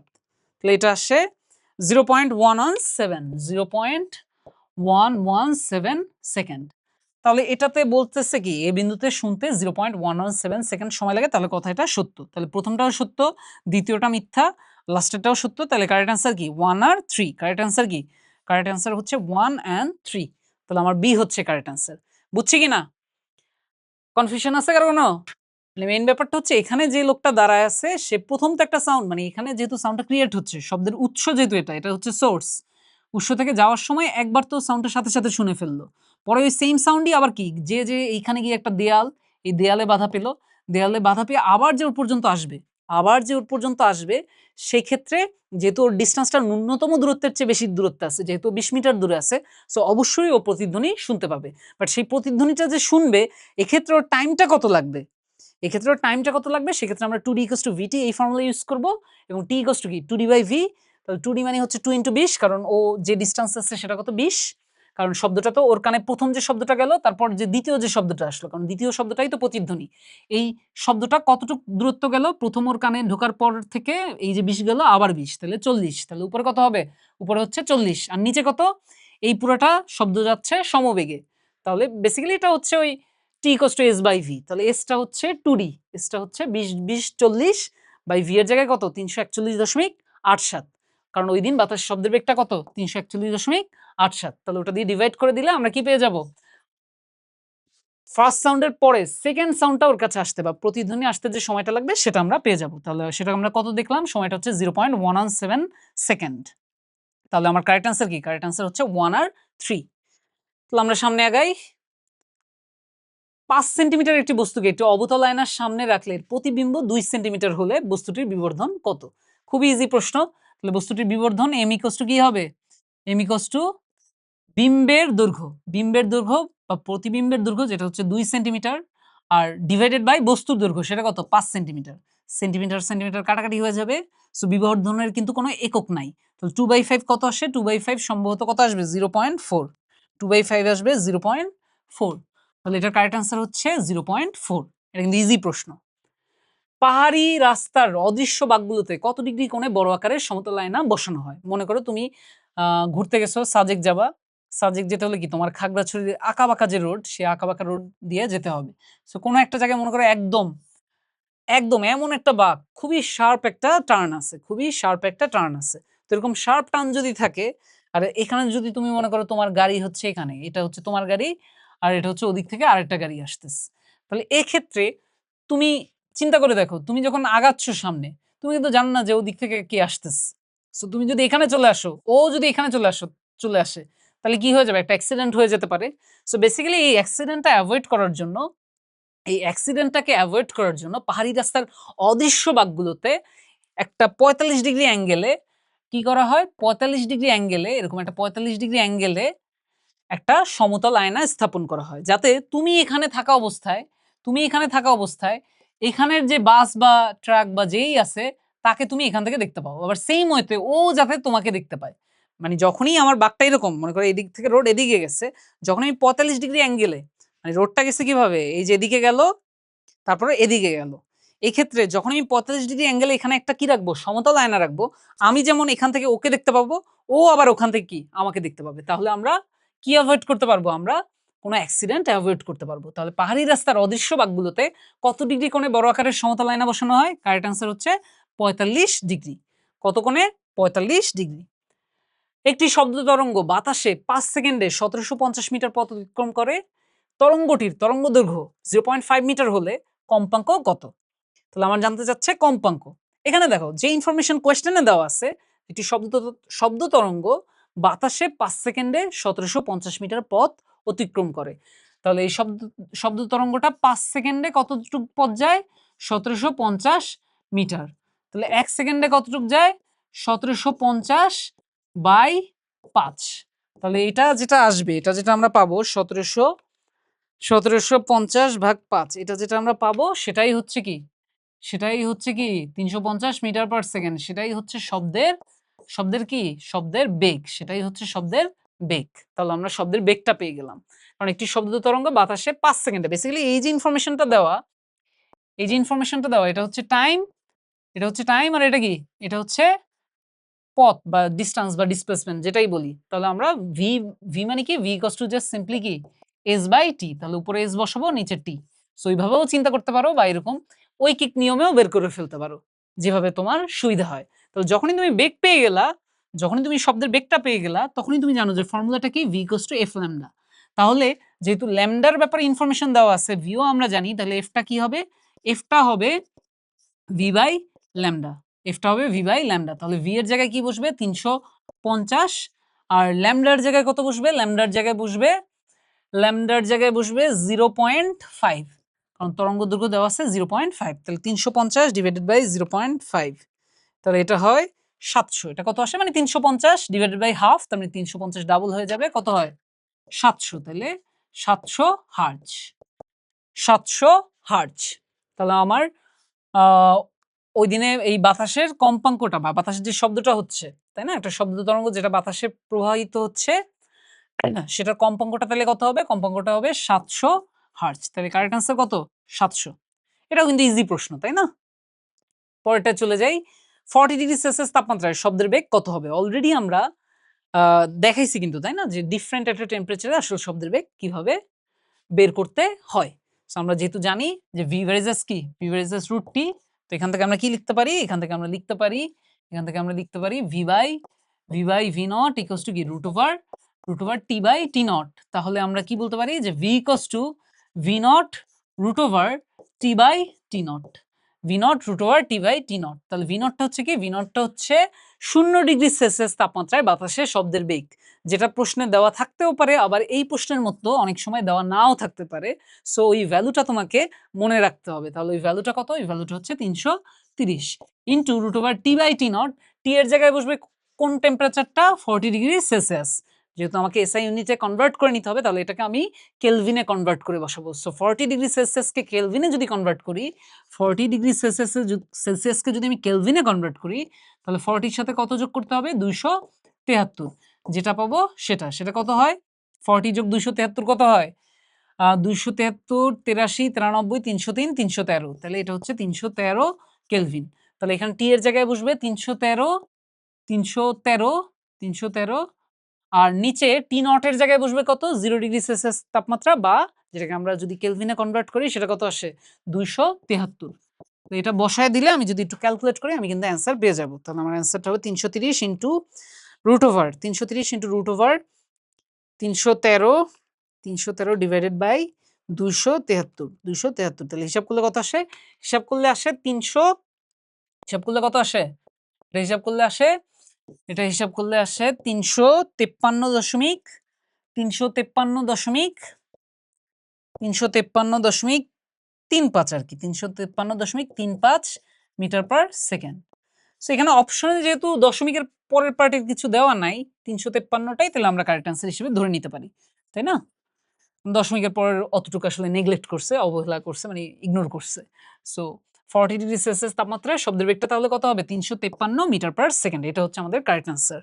পরেরটা চলে যাই, একটি উত্তল আয়নার বক্রতার ব্যাসার্ধ 6 সেন্টিমিটার। একটি উত্তল আয়নার বক্রতার ব্যাসার্ধ হচ্ছে কত, 6 সেন্টিমিটার। আয়নাটার 2 সেন্টিমিটার সামনে একটি লক্ষ্যবস্তু রাখলে এর প্রতিবিম্ব কেমন হবে। সো আমরা একটা উত্তল আয়না আঁকি, ঠিক আছে, আমরা এটা কি আঁকবো, উত্তল আয়না আঁকবো। সো এটা মনে করো আমাদের উত্তল আয়না, এটা মনে করো আমাদের উত্তল আয়না। সো এটা একটা উত্তল আয়না, এটা হচ্ছে উত্তল আয়না। তাহলে একটি উত্তল আয়নার বক্রতার ব্যাসার্ধ হচ্ছে কত, 6 সেন্টিমিটার। বক্রতার ব্যাসার্ধ হচ্ছে 6 সেন্টিমিটার। তাহলে এটা হচ্ছে সি। তাহলে এই বক্রতার ব্যাসার্ধটা কত, বক্রতার ব্যাসার্ধটা হচ্ছে 6 সেন্টিমিটার। তাহলে ফোকাসটা হবে তার মাঝামাঝি, এখানে এখানে ফোকাস। তাহলে ফোকাসটা কতটুকু দূরে, 3 সেন্টিমিটার দূরে। ফোকাসটা কতটুকু দূরে, 3 সেন্টিমিটার দূরে। এখন আমার প্রশ্নে কি বলতেছে, প্রশ্নে বলতেছে আয়নাটির 2 সেন্টিমিটার সামনে একটি লক্ষ্যবস্তু রাখলে, আয়নাটার 2 সেন্টিমিটার সামনে, আয়নাটার 2 সেন্টিমিটার সামনে এখানে যদি আমরা একটা লক্ষ্যবস্তু রাখি, তাহলে এর প্রতিবিম্বটা কিরকম হবে। আমরা অলরেডি, তোমরা জানো যে লাস্ট ক্লাসেও আমরা বলছি, বা অনেকে হয়তো বই অলরেডি পড়েও ফেলছো এই টপিক, বা আগে পড়া আছে যেহেতু কয়দিন পর তোমাদের এসএসসি পরীক্ষা। সো তুমি জানো যে উত্তল আয়নায় সবসময় আসলে অবাস্তব, অবাস্তব, সোজা, খর্বিত বা ছোট, খর্বিত বা ছোট বিম্ব গঠিত হয়। তো অবাস্তব, সোজা এবং ছোট বিম্ব গঠিত হয়। সো এটা আমরা জানি। সো তারপরে তুমি চাইলে যদি রে ডায়াগ্রাম এঁকেও যদি এটা দেখতে চাও, তুমি যদি রে ডায়াগ্রাম এঁকেও এটা দেখতে চাও, সেক্ষেত্রে মনে করো এই ফোকাসের এদিকে আবার এই ফোকাসটা কোন সিমেট্রিক হবে, সেম পরিমাণ ডিসটেন্সে এখানে আমি এফ ধরে নিতে পারি, আবার এখানে সেম পরিমাণ ডিস্টেন্সে আমি সি ধরে নিতে পারি। এবার দেখো, এবার যদি আমি রে ডায়াগ্রাম এঁকে এটা বোঝার চেষ্টা করি, রে ডায়াগ্রাম এঁকে, তাহলে মনে করো রে ডায়াগ্রাম আমরা এঁকে দেখি। তাহলে এখান থেকে একটা রে ডায়াগ্রাম মনে করো এদিকে গেল, সোজা গেল। তো সোজা গেলে সেটা এমনভাবে রিফ্লেক্ট হবে, সোজা গেলে সেটা কি এমনভাবে রিফ্লেক্ট হবে যাতে মনে হয় যে ওটা ফোকাস থেকে আসতেছে। ওটা কি ফোকাস থেকে আসতেছে, তাই না? পিছনে বাড়ালে যাতে ফোকাসে মিলে। সো এইটা একটা। আরেকটা মনে করো গেল, আরেকটা গেল মনে করো ফোকাস অভিমুখে, আরেকটা গেল কি ফোকাস অভিমুখে। সো যেটা ফোকাস অভিমুখে যাবে, এই যে মনে করো ফোকাস অভিমুখে যাচ্ছে, যেটা ফোকাস অভিমুখে যাবে ওটা আবার ব্যাক করবে কি, ওটা আবার ব্যাক করবে প্রধান অক্ষের সমান্তরাল। ওটা আবার ব্যাক করবে কি প্রধান অক্ষের সমান্তরাল। এখন এই দুটাকে যদি আমরা কি করি, এই দুটাকে যদি আমরা পিছনে বাড়াই, এই দুটাকে যদি আমরা কি করি, এই দুটাকে যদি আমরা পিছনে বাড়াই, তাহলে দেখো এটাকে পিছনে বাড়ালাম, পিছনে বাড়ালাম, আর এটাকেও কি পিছনে বাড়ালাম, পিছনে যদি বাড়াই, এটা কি, এটা গেল ফোকাস বরাবর, তাই না? এটা গেল ফোকাস বরাবর, যে এদিকে এদিকে ব্যাক করতেছে, তাই না? এটাকে পিছনে তাহলে বাড়ালে কোথায় হবে, এদিক বরাবর। পিছনে বাড়ালে হবে এদিক বরাবর। আমরা মেইনলি কোনটার দিকে, কোনটার হিসেবে চিন্তা করব, কোনটার হিসেবে চিন্তা করব, যে এটা হচ্ছে আমার প্রতিফলিত রশ্মি। সো প্রথম যেটা গেছে ওটার প্রতিফলিত রশ্মি এটা, আর দ্বিতীয় যেটা গেছে ফোকাস বরাবর ওটার প্রতিফলিত রশ্মি কিন্তু প্রধান অক্ষের সমান্তরাল এটা। সো এই প্রতিফলিত রশ্মি দুটাকে আমরা পিছনে বাড়াবো, প্রতিফলিত রশ্মি দুটাকে আমরা পিছনে বাড়াবো। তো প্রতিফলিত রশ্মি দুটাকে পিছনে বাড়ালে আমরা দেখি এটা কোথায় মিলে, এখানে মিলে। সো এখানে যেহেতু মিলে, তার মানে আমার বিম্বটা কোথায় হবে, বিম্বটা হবে এখানে। তাহলে এখানে হবে আমার বিম্ব। তো বিম্বটা যখনই এখানে হচ্ছে, তখন আমরা দেখতেই পাচ্ছি যে ক্ষেত্রে বিম্বটা অবাস্তব। কেন অবাস্তব? বিকজ এখানে কিন্তু রশ্মি দুইটা আসলে মিলে নাই, পিছনে বাড়ায় মনে হয়েছে যে ওখানে মিলবে। সো আসলে কিন্তু বাস্তবে মিলে নাই। সো দ্যাটস হোয়াই এটা অবাস্তব। আবার যেহেতু এটা বস্তু এদিক বরাবর, বস্তু এদিক বরাবর, আমার বিম্ব যেহেতু এদিক বরাবর, তাহলে এটা কি আমরা সোজাও বলতে পারি। তাহলে অবাস্তব সোজা, তাহলে বাস্তব উল্টা বাদ, এটা ঠিক নাই, তাহলে প্রথমটা ঠিক। ৩ গুণ বিবর্ধিত, আমরা কি বললাম, আমরা কি বললাম যে উত্তল আয়নার জন্য, উত্তল আয়নার জন্য বস্তুটা আমরা যদি রাখি সেটার সামনে, যেখানেই রাখি না কেন, আমার বিম্বটা সবসময় কি হয়, ছোট হয়, সাইজে কি হয়, ছোট হয়। সো তাহলে ৩ গুণ বিবর্ধিত, এটা কি কথা সত্য? এটার চেক করারও কিছু নাই। তুমি চাইলে ম্যাথমেটিক্যালিও বের করে দেখতে পারো। ম্যাথমেটিক্যালি কিভাবে বের করতে পারো? তুমি ওদের যে অবস্থান, ওদের যে বস্তুটা যে কতটুকু দূরে টুরে, এই যে ইনফরমেশন, তাই না? এই যে ইউ এর ভ্যালু দেওয়া আছে, যে বস্তুটা কতটুকু সামনে ছিল, ২ সেন্টিমিটার সামনে ছিল। তারপরে ফোকাসটা, যেহেতু ফোকাসটা হচ্ছে এক্ষেত্রে বাস্তব না, অবাস্তব, তাহলে ফোকাসটা হবে কি হবে, ফোকাসটা হবে -6, তাই না? এফ হবে -6। সো তুমি এই ফর্মুলা ইউজ করতে পারো, 1/u plus 1/v equals to কি 1/f। এখান থেকে হিসাব করে তুমি v টা বের করতে পারো, তাই না? v এর একটা নেগেটিভ ভ্যালু আসবে। সো v এর যে ভ্যালুটা ওটা যদি বের করো, ওটা থেকে তুমি কিন্তু m টা বের করতে পারবা। কিভাবে? Modulus of -v/u, modulus of -v/u। So ওইভাবে তুমি বের করে নিতে পারো। ওইভাবেও যদি তুমি বের করো, দেখবা যে m এর ভ্যালু কি হবে, m এর ভ্যালু সবসময় কি হবে, ১ এর চেয়ে ছোট হবে। m এর ভ্যালু কি হবে, ১ এর চেয়ে ছোট হবে, ১ এর চেয়ে ছোট হবে। ১ এর চেয়ে ছোট হওয়া মানে কি, বিবর্ধিত নাকি খর্বিত? তাহলে সবসময়ই উত্তল আয়নার সামনে বস্তু রাখলে বিম্বটা হয় খর্বিত বা ছোট। তাহলে ৩ গুণ বিবর্ধিত, এটাও কথা সত্য না। তাহলে নিচের কোনটি সঠিক? শুধুমাত্র ১ নাম্বারটা সঠিক, শুধুমাত্র ১ নাম্বারটা সঠিক। সো তোমরা কিন্তু ম্যাথমেটিক্যালিও বের করে নিতে পারবা। জাস্ট আমি ভ্যালু দুটাও এখানে লিখে দিছি, u = +2। ইউ সবসময় মানে বস্তুটা তো সবসময় একটা রিয়াল দূরত্বে থাকবে। এজন্য বস্তুর দূরত্ব সবসময় কি হবে, পজিটিভ। আর ফোকাসটা হচ্ছে যদি উত্তল আয়না হয়, যেটার বেলায় ফোকাসটাও কি বাস্তব না, তাই না? কারণ যদি প্যারালাল লাইট রেস আসে, সবগুলাই তো বাইরের দিকে এভাবে ছড়ায় যাবে এবং পিছনে বাড়ালে তারা মনে হবে যে তারা ফোকাসে গিয়ে মেলে। সো এখানে আসলে যেহেতু ফোকাসে মিলে নাই, এজন্য উত্তল আয়নার জন্য ফোকাসটাও আমরা কি ধরবো, নেগেটিভ ধরবো। দেন এই ভ্যালুগুলো যদি আমি এখানে বসায় দেই, এখান থেকে v এর একটা নেগেটিভ ভ্যালু পাবো। পরে যদি m = -v/u, এখানে v এর ভ্যালু বসায় দেই, u এর ভ্যালু বসায় দেই, তাহলে কিন্তু আমরা বিবর্ধনটা পেয়ে যাব, যেটাও কিনা কি হবে, ১ এর চেয়ে ছোট হবে। সো তার জন্য আমরা বলতে পারি যে ৩ গুণ বিবর্ধিত কথাটা সত্য না। বাট এত ক্যালকুলেশন দরকার নাই। তুমি যেটা করবা, তুমি উত্তল আয়নার জন্য মনে রাখবা যে উত্তল আয়নায় বিম্ব হয় অবাস্তব, বিম্ব হয় সোজা এবং বিম্ব হয় সবসময় ছোট। এটা মনে রাখলেই তোমার দেখেই অ্যান্সার বলে দিতে পারবা যে কি হবে। এরপর বাদুর ১০০ কিলোহার্টজ কম্পনের শব্দ তৈরি করতে পারে। এটি কি ধরনের শব্দ? আমরা জানি যে মানুষের হিয়ারিং রেঞ্জ হচ্ছে ২০ থেকে ২০,০০০ হার্টজ, ২০ থেকে ২০,০০০ হার্টজ। এটা হচ্ছে মানুষের হিয়ারিং রেঞ্জ। সো ২০ হার্টজের চেয়ে যে কম শব্দ, ২০ হার্টজের চেয়ে যে কম শব্দ, সেটাকে আমরা কি বলি? সেটাকে আমরা বলি ইনফ্রাসাউন্ড। সেটাকে আমরা কি বলি? ইনফ্রাসাউন্ড। সেটাকে আমরা বলি ইনফ্রাসাউন্ড। আর 20,000-এর চেয়ে যে বেশি শব্দ সেটাকে আমরা বলি আল্ট্রাসাউন্ড। সেটাকে আমরা কি বলি? আল্ট্রাসাউন্ড।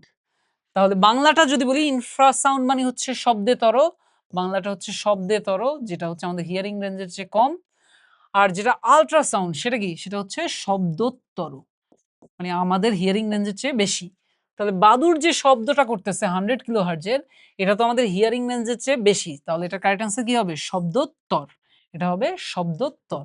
বাকি যে অপশনগুলো যদি দেখি শব্দোত্তর না, কারণ এটা তো ওটার চেয়ে বেশি, আমাদের হিয়ারিং রেঞ্জের চেয়ে বেশি। তাহলে ওটাকে আমরা শব্দোত্তর বলতে পারি না। শ্রুতিকটু, এই যে শ্রুতিকটু বা শ্রুতিমধুর, আমরা যদি কিছু শুনি তাহলে আমরা বুঝবো যে ওকে এটা শ্রুতিকটু বা শ্রুতিমধুর। যদি কিছু আমরা নাই শুনি, যেহেতু ওটা আমরা শুনবোই না, তাহলে ওটাকে আমরা শ্রুতিকটু বলবো নাকি শ্রুতিমধুর বলবো? তুমি একটা গান শুনে বলতে পারো যে এই গানটা বেশ শ্রুতিমধুর বা বেশ শ্রুতিকটু। বাট যেটা তুমি শুনতেই পাচ্ছ না সেটাকে তুমি কি বলবা? So that's why correct answer কি? কারেক্ট অ্যান্সার হচ্ছে শব্দোত্তর। কারেক্ট অ্যান্সার কি? শব্দোত্তর। একটি উত্তল দর্পণের বক্রতার ব্যাসার্ধ 10 সেন্টিমিটার হলে ফোকাস দূরত্ব কত সেন্টিমিটার হবে? সো একটি উত্তল দর্পণের বক্রতার ব্যাসার্ধ 10 সেন্টিমিটার হলে ফোকাস দূরত্ব কত সেন্টিমিটার হবে? আমরা জানি উত্তল দর্পণ হোক বা অবতল দর্পণ হোক, সূত্র কি? F = R/2। এখানে R টা হচ্ছে বক্রতার ব্যাসার্ধ, যেটা দেওয়া আছে 10 সেন্টিমিটার ডিভাইডেড বাই 2। তাহলে আমাদের ফোকাস দূরত্ব কত হবে? ফোকাস দূরত্ব হবে 5 সেন্টিমিটার। তাহলে ফোকাস দূরত্ব কি হবে? ফোকাস দূরত্ব হবে 5 সেন্টিমিটার।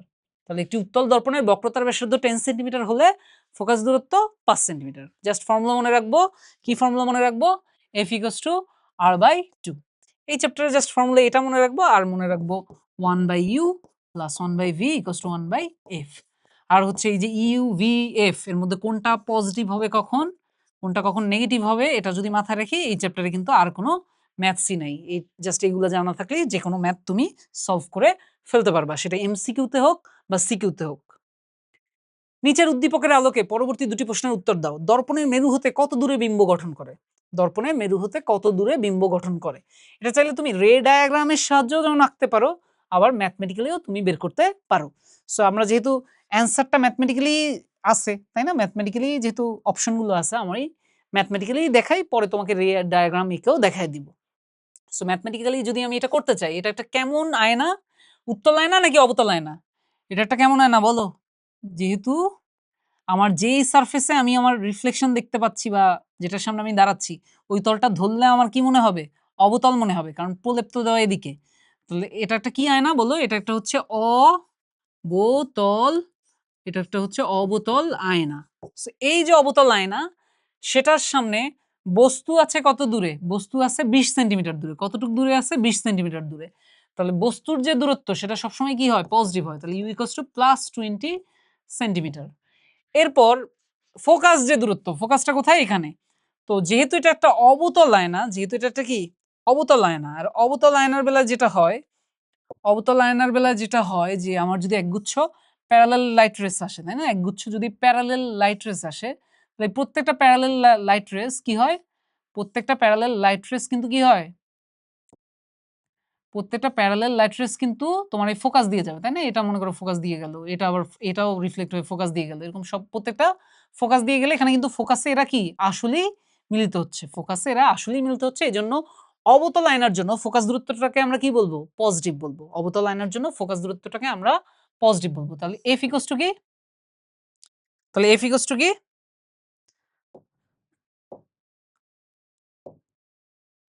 তাহলে F ইকুয়ালস টু পজিটিভ কত? Positive 16। F equals to positive 16 centimetre. এরপর দর্পণের মেরু হতে কত দূরে বিম্ব গঠন করে? তাহলে আমাকে বের করতে হবে কি? V এর যে ভ্যালুটা সেটা। তাহলে আমরা কোন ফর্মুলা ইউজ করব? আমরা ফর্মুলা ইউজ করব 1/u + 1/v equals to কি? 1/f। ঠিক আছে? তারপর আমরা লিখতে পারি 1/v equals to হচ্ছে 1/f minus 1/u। তাহলে 1/f minus 1/u মানে কি? 1/f হচ্ছে 1/16 মাইনাস 1/u হচ্ছে 1/20, 1/20। তাহলে 1/16 মাইনাস 1/20 এটা কত হয়? ১৬, ২০ লসাগু কত হবে বলো? ১৬, ২০ লসাগু কি হবে? ১৬, ২০ লসাগু কি হবে? ৪ × ১৬, ৪ × ৫ = ২০।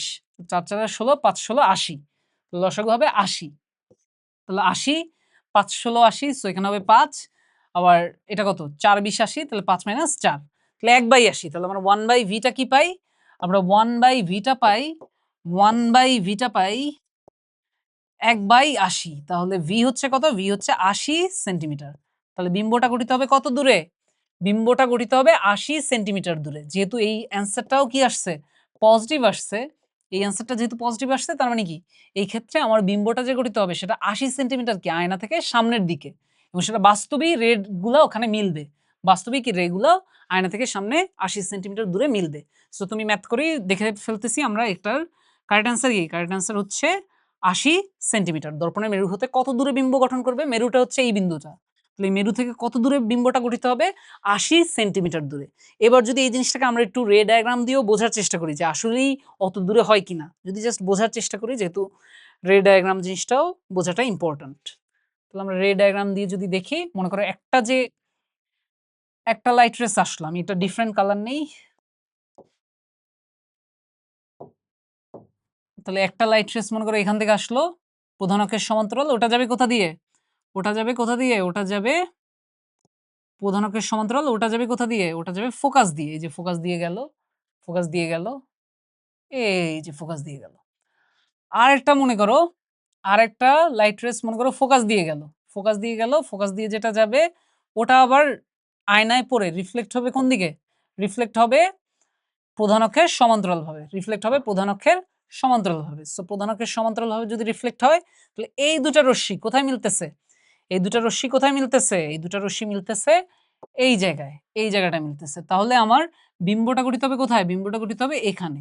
বিম্বটা এখানে যে গঠিত হচ্ছে, এখানে যে গঠিত হচ্ছে, দেখো আমার যে বক্রতার কেন্দ্র থেকেও বাইরের দিকে গঠিত হচ্ছে, তাই না? আমি হয়তো যতটা সুন্দরভাবে আঁকছি আরো সুন্দরভাবে আঁকা যায়, লাইনগুলো পুরোপুরি এটা সমান্তরাল হয়েছে কিনা আমি মোটামুটি আঁকছি আর কি। বাট দেখো বক্রতার কেন্দ্রের চেয়ে বেশি দূরত্বে কিন্তু আমার বিম্বটা তৈরি হচ্ছে। সো বক্রতার কেন্দ্রটা কত দূরে ছিল মেরু থেকে? 32 সেন্টিমিটার দূরে। কত দূরে ছিল? 32 সেন্টিমিটার দূরে।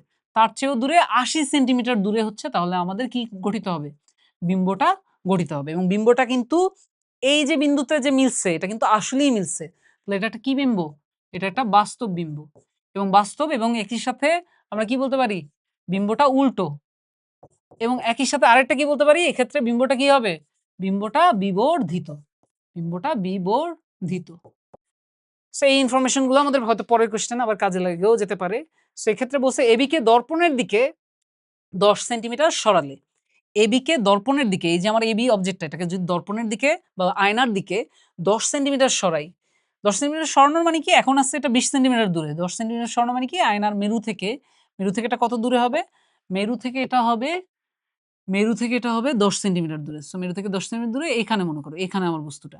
সো যখন আমি এখানে বস্তুটাকে রাখতেছি তখন বলতেছে তখন অবাস্তব বিম্ব গঠন করে। কি বিম্ব গঠন করে? অবাস্তব বিম্ব গঠন করে। তখন অবাস্তব বিম্ব গঠন করে। সো তখন বাস্তব না অবাস্তব কোন জাতীয় বিম্ব গঠন করে সেটা যদি আমি দেখতে চাই, তাহলে দেখো যখনই এইখান থেকে আমি একটা লাইট রেস দিব, মনে করো প্রধান অক্ষের সমান্তরাল, তাহলে ওটা যাবে ফোকাস দিয়ে। ওটা যাবে কোথা দিয়ে? ওটা যাবে ফোকাস দিয়ে। এই যে ফোকাস দিয়ে গেল। আবার আরেকটা লাইট রেস আমি দিব, মনে করো এটা কোন দিক বরাবর দিব? এটা মনে করো এদিকে গেল ফোকাস বরাবর। ঠিক আছে? এটা গেল কি? ফোকাস বরাবর। আ ফোকাস বরাবর যদি আরেকটা লাইট রেস আমরা চিন্তা করি,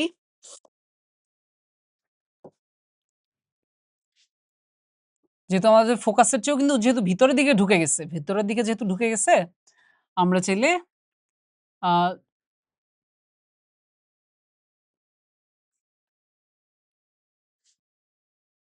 এই যে ফোকাস বিন্দু থেকে এই দিক বরাবর আমি এভাবে চিন্তা করতে পারি। এদিক বরাবর এদিকে চিন্তা করতে পারি, তাই না? এদিক বরাবর যদি চিন্তা করি যে ফোকাস থেকে যাচ্ছে লাইট রেটা, তাহলে ফোকাস বরাবর যদি যায় তো সেই লাইট রেসটা কিন্তু কি হচ্ছে? প্রধান অক্ষের সমান্তরালভাবে রিফ্লেক্ট হবে। প্রধান অক্ষের সমান্তরাল বরাবর রিফ্লেক্ট হবে। সো প্রধান অক্ষের সমান্তরাল বরাবর যদি রিফ্লেক্ট হয়, এবার বিম্বটা কোথায় গঠিত হবে সেটার জন্য আমি কি করব? এই ২ টা লাইট রেসকে পিছনে আগাবো, পিছনে বাড়াবো। সো পিছনে যদি আমি বাড়াই, তাহলে এটাকে পিছনে বাড়ালাম, সেইম ওয়েতে এটাকেও আবার পিছনে বাড়ালাম। এই দুটা কোথায় মিলতেছে? এই দুটা কোথায় মিলতেছে? আমরা দেখতে পাচ্ছি এই দুটো এরকম একটা পয়েন্টে মিলতেছে। এরকম একটা পয়েন্টে মিলতেছে। তাহলে কিন্তু আমার বিম্বটা কোথায় গঠিত হচ্ছে? বিম্বটা আয়না থেকে পিছনের দিকে গঠিত হচ্ছে। বিম্বটা কি? আয়না থেকে পিছনের দিকে গঠিত হচ্ছে। যেটা আমরা গেস করতে পারছি, তাই না? কিছুটা রে ডায়াগ্রাম এঁকে। তাহলে অবাস্তব বিম্ব গঠন করবে, কথা সত্য। লক্ষ্যবস্তুর দ্বিগুণের বেশি আকারের বিম্ব গঠন করে, এটা আমাদেরকে চেক করে দেখতে হবে। সোজা বিম্ব গঠন করে, হ্যাঁ এটা অবাস্তব এবং সোজা, সোজাই তো তাই না, কারণ বস্তু এদিক বরাবর, বিম্ব এদিক বরাবর, তাহলে আমরা বলতে পারি এটা কি সাথে অবাস্তব, এটা একই সাথে অবাস্তব এবং কি সোজা, এটা একই সাথে অবাস্তব এবং সোজা, তাহলে সোজা বিম্ব গঠন করে। আর লক্ষ্যবস্তুর দ্বিগুণের আকারের বেশি আকারের বিম্ব গঠন করে কিনা এটার জন্য আমার কি ম্যাথমেটিক্যালি দেখতে হবে। সো ম্যাথমেটিক্যালি যদি আমি এটা চেক করে দেখতে চাই, চেক করে দেখতে যদি চাই তাহলে আমরা কোন ফর্মুলা ইউজ করব, আমরা ফর্মুলা ইউজ করব 1/u plus 1/v equals to কি হবে, ইকুয়ালস টু হবে 1/f। তাহলে 1/u এর জায়গায় আমার ইউটা কত দূরে, বস্তুটা এবার কতটুকু দূরে ছিল, 10 সেন্টিমিটার দূরে ছিল তাই না। আর বিম্বের দূরত্ব, সরি বস্তুর দূরত্ব সবসময় পজিটিভ, কারণ বস্তু তো একটা বাস্তব দূরত্বেই থাকবে। তাহলে 1/10 প্লাস 1/v, এই ভিটা আমাকে বের করতে হবে। কেন ভিটা বের করতে হবে, বেসিক্যালি আমি বিবর্ধনটা যে বের করব আমি কোন ফর্মুলা দিয়ে বের করব, m equals to minus v/u, তো আমার বেসিক্যালি ভিটা লাগবে। সো এই জন্য ভিটা বের করার জন্য আমরা এই ফর্মুলা ইউজ করতেছি। আর এটা যেহেতু একটা অবতল আয়না, আর অবতল আয়নার যেহেতু ফোকাসটা একটা বাস্তব দূরত্বে থাকে, ফোকাসটা আসলেই প্যারালাল লাইট রেস যদি আসে সেটা ওই ফোকাসে গিয়ে আসলেই মিলে, এই জন্য এই ফোকাসটাকেও আমরা কি ধরবো, পজিটিভ ধরবো।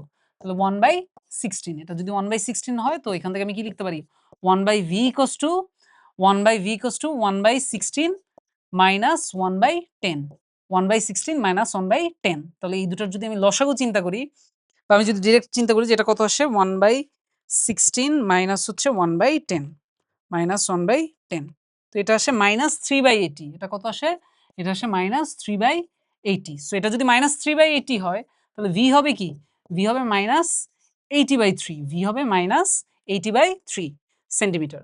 সো মাইনাসের দিয়ে আমরা কি বুঝতেছি, যে বিম্বটা যেখানে গঠিত হবে সেই দূরত্বটা কি একটা অবাস্তব দূরত্ব। আর আমরা তো দেখতেই পাচ্ছি বিম্বটা কোথায় গঠিত হচ্ছে, আয়না থেকে পিছনে, এবং সেখানে কিন্তু পিছনে বাড়ালে রেগুলাকে পিছনে বাড়ালে মনে হচ্ছে ওখানে গিয়ে মিলবে। দ্যাটস ওয়াই এই দূরত্বটাও কি হবে, একটা অবাস্তব দূরত্ব হবে, সেজন্যই কিন্তু ওটা কি আসছে, নেগেটিভ আসছে। এরপর যদি আমরা এমটা কতটুকু বিবর্ধিত হবে সেটা বের করতে চাই, তাহলে আমরা ফর্মুলা ইউজ করব m equals to minus v/u, modulus of minus v/u। তাহলে এখানে minus modulus of minus v এর জায়গায় কি বসাবো, v এর জায়গায় আমরা বসাবো, v এর জায়গায় বসাবো মাইনাস 80/3, তো v এর জায়গায় বসাবো মাইনাস 80/3। সো v এর জায়গায় আমরা বসালাম মাইনাস 80/3, আর u এর জায়গায় কি বসাবো, u এর জায়গায় আমরা বসাবো 10 সেন্টিমিটার দূরে ছিল বস্তু। তাহলে এখান থেকে হিসাব নিকাশ যদি করি তাহলে কত আসে, এটা আসে 80/30 তাই না, বা 8/3, যেটা হচ্ছে 2.67, যেটা হচ্ছে 2.67। তাহলে আমরা বলতে পারি আমাদের যে বিম্বটা সেটা বস্তুর তুলনায় বস্তুর যে দ্বিগুণেরও বেশি কিন্তু বিবর্ধিত হচ্ছে, দ্বিগুণেরও বেশি বিবর্ধিত হচ্ছে। তাহলে কথা এটা সত্য। তাহলে আমরা বলতে পারি যে এখানে এখানে এই কথাটাও সত্য, এটা যেটা বলছে এটাও সত্য কথা বলছে। তাহলে আমার কারেক্ট অ্যান্সার কি হবে, 1, 2 and 3 সবগুলা কারেক্ট অ্যান্সার। আর এখানে কিন্তু আমরা দেখতেও পাচ্ছি যে আমরা যে মোটামুটি একটা রে ডায়াগ্রাম আঁকছিলাম তাতেও কিন্তু বোঝা যাচ্ছে যে এটা বস্তুর চেয়ে বিম্বটা কি হচ্ছে, কিছুটা বড় হচ্ছে। যদি আমাদের রে ডায়াগ্রাম একদম পারফেক্ট হচ্ছে না, আমরা গেস করে করে আঁকছি, বাট তোমরা কিন্তু চাইলে কি করতে পারো, একটা সিমুলেশন টুলও ইউজ করতে পারো। তোমাদেরকে দেখা দিচ্ছি কিভাবে ইউজ করবা। তোমরা তোমাদের ক্রোমে যাবা, ব্রাউজারে যাওয়ার পরে মনে করো সার্চ দিবা, ঠিক আছে, সার্চ দিবা, কি লিখে সার্চ দিবা, এই যে সার্চ দিবা কনকেভ মিরর সিমুলেশন বা কনকেভ কনভেক্স একই সাথে পেয়ে যাবা। সো যেটাই নাও না কেন, অনেকগুলা আছে, বেশ কয়েকটা পেয়ে যাবা। এটা একটা পাইলা, এটা একটা আছে, আবার তুমি এটা ইউজ করতে পারো, আবার তুমি এই যে পিএইচইটি ওদেরটা ইউজ করতে পারো, অথবা তুমি কি করতে পারো, আরো একটা আছে, এই যে চাইনিজ একটা আছে, এটাও ইউজ করতে পারো, জাভা ল্যাব, এটাও ইউজ করতে পারো। সো যেটাই ইউজ করো না কেন, আমরা যদি মনে করি এটা থেকে যদি দেখাই কিভাবে বুঝবা এটা,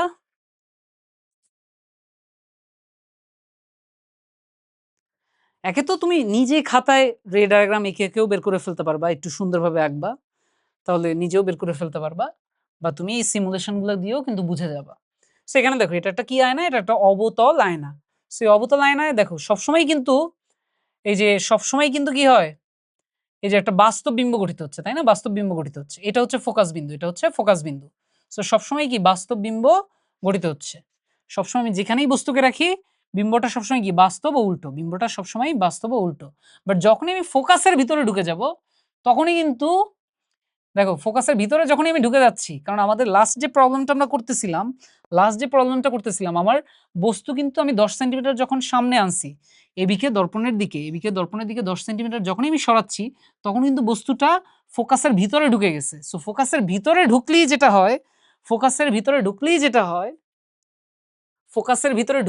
হয় সেটা হচ্ছে তখনই কিন্তু অবতল আয়নায় অবাস্তব ও সোজা বিম্ব গঠিত হয়। অবাস্তব, সোজা এবং বিবর্ধিত বিম্ব গঠিত হয়। এক্সাক্ট ফোকাসে রাখলে কি হয়? তখন আসলে বিম্বটা এমনভাবে গঠিত হয় যে হয় অসীমে গিয়ে সামনে কোথাও মিলবে, না হয় অসীমে গিয়ে পিছনে কোথাও মিলবে। বাট কোথায় মিলবে? We don't know. কোন একদিকে মিলবে। সো তখন আমরা বলি যে এই পজিশনে রাখলে একই সাথে বাস্তব, অবাস্তব ২ রকমের বিম্বই হতে পারে। বাট যখনই খেয়াল করে দেখি, যখনই একটা অবতল আয়নার সামনে আমি বস্তুকে কি করব? অন্য যত অবস্থানে রাখি না কেন, আমি ফোকাসের বাইরে যেখানেই রাখি না কেন, সবসময়ই আমার বিম্বটা কি বাস্তব এবং উল্টো। ঠিক আছে যে এদিকে আনলে বিম্বটা বিবর্ধিত, এদিকে আসলে আনলে খর্বিত। বাট যখনই আমি ফোকাসের ভিতরে নিয়ে যাব বস্তুটাকে, যখনই ফোকাসের ভিতরে নিয়ে যাব, তখনই কিন্তু আমার বিম্বটা কি অবাস্তব হয়ে যাবে এবং সোজা হবে। এবং বিম্বটা গঠিত হবে কি আয়নার পিছনে। সো বিম্বটা গঠিত হবে কোথায়? আয়নার পিছনে। সো এখানে কিন্তু আমরা মিলায় দেখতে পারি। আমরাও রে ডায়াগ্রাম এঁকে কিন্তু সেটাই পাচ্ছি। আর এক্সাক্টলি যেটা বলছে লক্ষ্যবস্তুর দ্বিগুণের বেশি আকারে বিম্ব গঠন করে, সেটাও কিন্তু আমরা ক্যালকুলেট করে দেখলাম যে লক্ষ্যবস্তুর দ্বিগুণেরও বেশি আকারের বিম্ব গঠন করে। আমরা দেখছি বিবর্ধনের পরিমাণ হচ্ছে 2.67। বিবর্ধনের পরিমাণ কত? 2.67। আচ্ছা, পরের প্রশ্নে যাই। একটি পানি শূন্য কূপের গভীরতা 25 মিটার। এতে সর্বোচ্চ কত উচ্চতায় পানি থাকলে প্রতিধ্বনি শোনা যাবে? এতে সর্বোচ্চ কত উচ্চতায় পানি থাকলে প্রতিধ্বনি শোনা যাবে? তাহলে মনে করো একটা পানি পানি পানিশূন্য একটা কূপের গভীরতা কত? গভীরতা বলে দিচ্ছে 25 মিটার। গভীরতা কত? গভীরতা হচ্ছে 25 মিটার। এতে সর্বোচ্চ কত উচ্চতায় পানি থাকলে প্রতিধ্বনি শোনা যাবে? এখন দেখো, পানি মনে করো আমি ধরে নিচ্ছি পানি সর্বোচ্চ এত উচ্চতায় থাকতে পারবে। পানি সর্বোচ্চ কত উচ্চতায় থাকতে পারবে? এত উচ্চতায় থাকতে পারবে। সো এই ক্ষেত্রে সেই উচ্চতাটা কত হবে সেটা বের করার জন্য আমরা যেই কনসেপ্টটা ইউজ করব সেটা হচ্ছে, যেহেতু আমার কোনো তাপমাত্রার কথা মেনশন নেই, আমি ধরে নিব ওই দিনের তাপমাত্রা হচ্ছে 0 ডিগ্রি সেলসিয়াস এটা। আর 0 ডিগ্রি সেলসিয়াস তাপমাত্রায় শব্দের বেগ কত? ৩৩০ মিটার পার সেকেন্ড।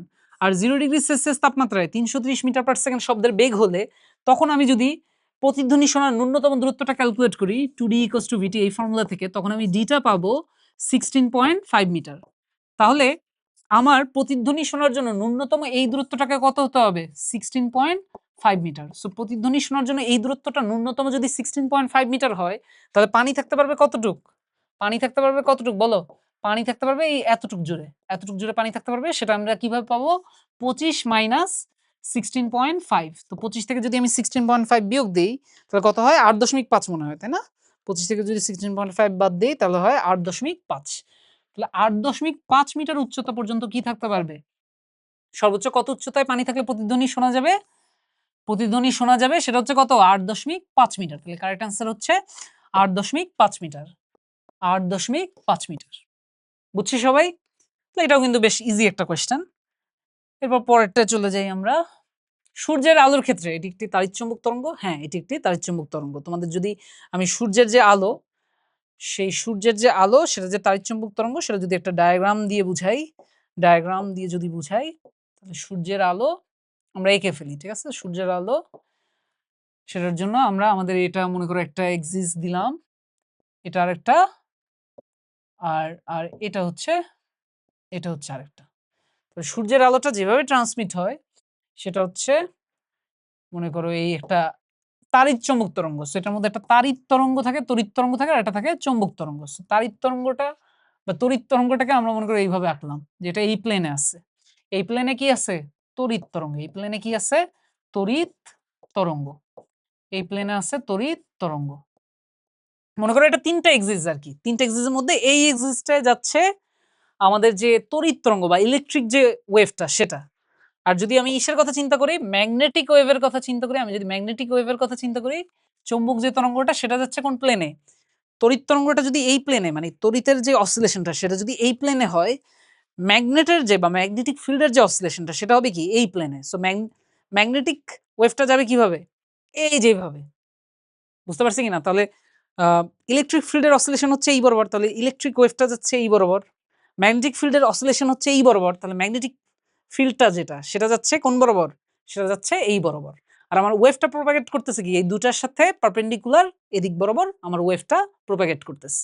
তো ম্যাগনেটিক ফিল্ডটা আমি এঁকে দেই একটু 3D ভাবে আঁকার জন্য আমি এইভাবে দেখালাম 3D ভাইব বোঝানোর জন্য, ঠিক আছে?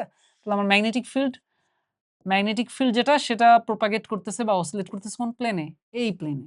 এবং এইভাবে কিন্তু একই সাথে ইলেকট্রিক এবং ম্যাগনেটিক, একই সাথে ইলেকট্রিক ও ম্যাগনেটিক দুটো ফিল্ডই কিন্তু কি করতেছে, ইলেকট্রিক প্লাস ম্যাগনেটিক দুটাই একই সাথে ট্রান্সমিট হচ্ছে কিসের বেলায়, তাড়িৎচুম্বক তরঙ্গের বেলায়। সো সূর্য থেকে যে আলো আসে সেই আলো বা আমাদের তাড়িৎচুম্বক বর্ণালীতে কসমিক রে থেকে শুরু করে মহাজাগতিক রশ্মি থেকে শুরু করে মহাজাগতিক রশ্মি, গামা রশ্মি, এক্স রশ্মি, তারপর যদি আমাদের দৃশ্যমান আলোর কথা যদি চিন্তা করি, তো তার আগে আবার গামা রশ্মি, এক্স রশ্মি, অতিবেগুনি রশ্মি, দৃশ্যমান আলোগুলো, তারপর অবলাল, অবলোহিত রশ্মি, তারপর মাইক্রোওয়েভ, রেডিও ওয়েভ, এই সবাই হচ্ছে আসলে তাড়িৎচুম্বক তরঙ্গ।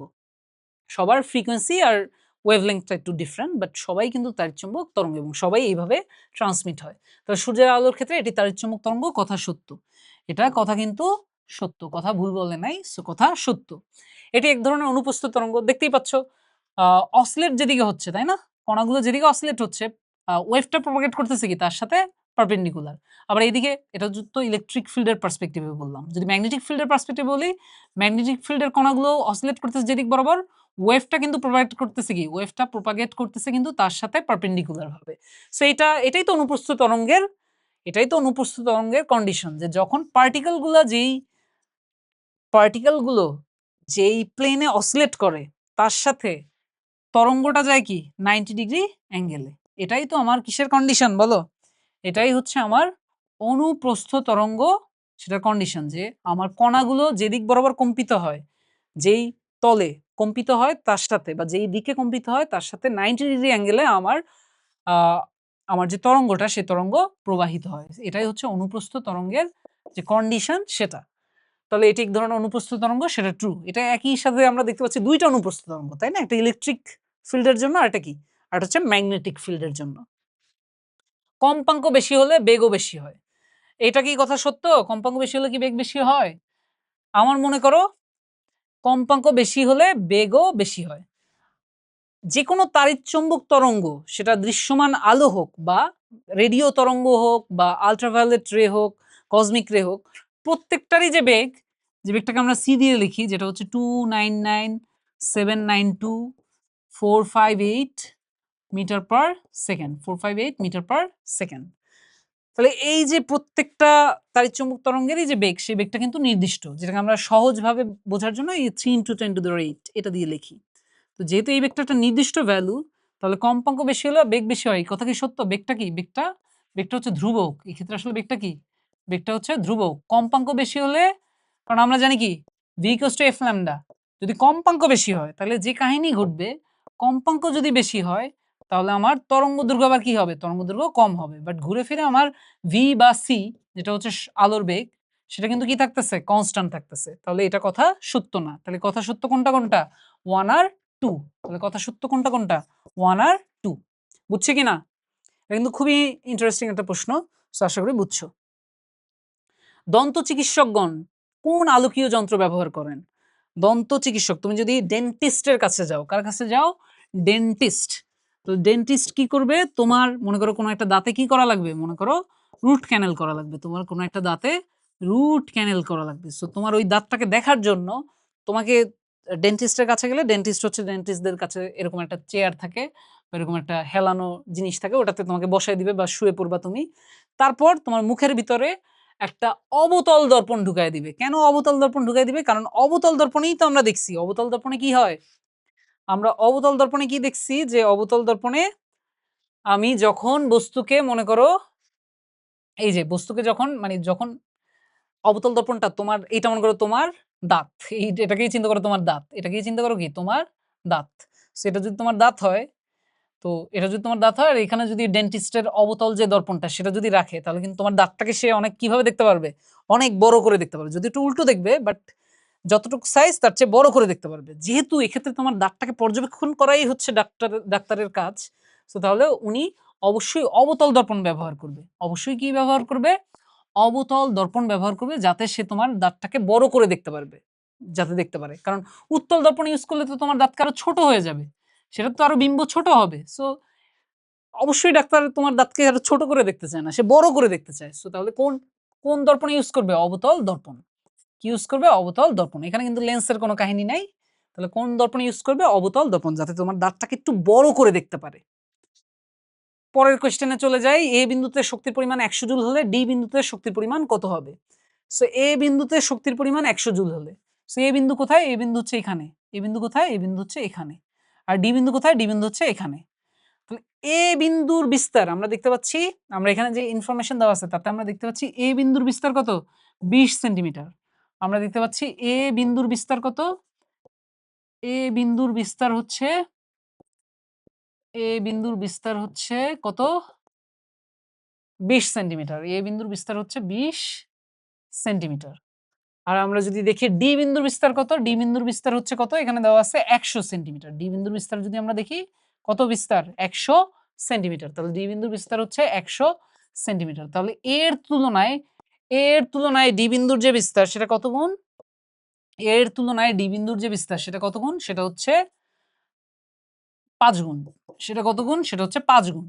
এখন আমরা জানি কিনা যে শক্তির সাথে বিস্তারের যে সম্পর্কটা, শক্তির সাথে বিস্তারের যে সম্পর্কটা, আমরা যদি শক্তির সাথে কি চিন্তা করি? বিস্তারের সম্পর্কটা চিন্তা করি, তাহলে E varies as A squared. E varies as A squared. তাহলে আমার বিস্তার যদি 5 গুণ হয়, তাহলে শক্তি হয়ে যাবে কত গুণ?